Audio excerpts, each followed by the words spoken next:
Carlos Yulo to receive at least 6 million from house. Galing guys. Ito. Carlos Yulo.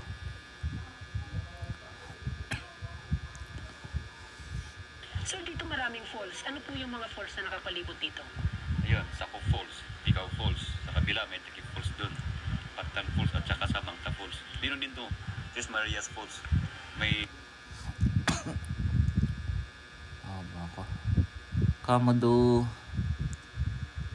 Sa kauna-unahang pagkakataon sa kasaysayan ng sports sa Pilipinas, 2 gintong medalya ang nakuha ng bansa sa isang Olympics. Mula yan kay Carlos Yulo sa kanyang paglaban sa men's artistic gymnastics.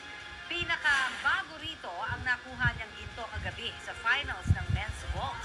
Nakakuha ng average score na 15.116 si Carlos sa loob lamang ng 2 attempts. 15.433 ang nakuha niya sa unang talon habang 14.8 sa kanyang ikalawa. Bago yan, naunang nakuha ni Carlos ang gold medal sa finals ng men's floor exercise. 15 points ang kanyang score doon na tumalo sa defending gold medalist ng event mula sa Israel. Sa pagkapanalo ni Carlos, 3 na ang gintong medalya sa kasaysayan ng bansa sa Olympics. Unang nakuha yan ni Heidelin Diaz sa weightlifting noong Tokyo 2020 Olympics.